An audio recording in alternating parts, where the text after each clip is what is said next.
Thank you, Mr. President. You know, it's not enough to talk about wanting to work together. It's not enough to talk about wanting to get the job done for the people. And it's really not enough to talk about all the excuses why you can't. And, you know, I try not to be partisan. You in this House know that.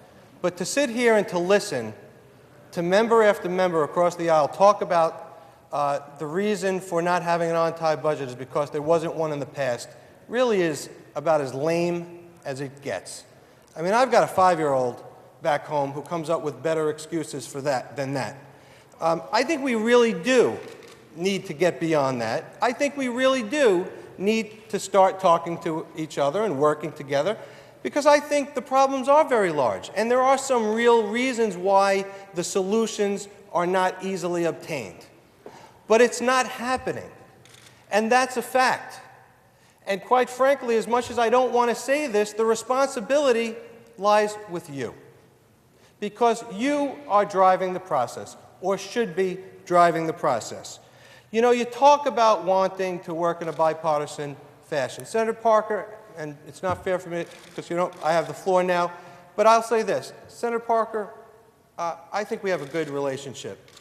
You haven't reached out to me once, not a single time, to say, Senator Lanza, you're one vote out of 62. What would it take for you to vote for a budget, to join us and vote yes on a budget? I can go through each and every chair across the aisle and say the same thing. Many of you, I consider, after only being here 3 years, good friends. And not one of you, leadership or not, has said, Senator Lanza, I can't look at Senator Savino. Senator Lanza, what would you like to see in this budget? What would, more importantly, what would the people back home in Staten Island, what do they care about? What are their priorities? We might disagree with you simply because you're a Republican, but we know there are hundreds of thousands of people back home in Staten Island. They matter to us. What do they need? What do they want? Not one of you has even asked. So I have to tell you, at best, it's disingenuous to say that you want to work in a bipartisan fashion. We had a golden opportunity today on this extender. This conference put forward an amendment to make sure that contractors are paid so that they can continue to do the important work, the public safety work, across the state. As I've listened, I've heard Senator Parker says he thinks it's a good idea. Senator DeLon, who I know has been working very hard to make sure that that would happen.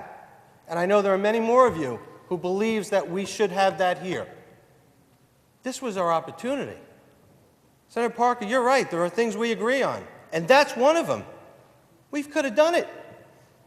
We could have come together before today to say, let's put it there. Let's call the governor and let him know we are going to stand united, not as a Democratic member of the Senate or a Republican, but as the New York State Senate. We stand united, and we want it in there.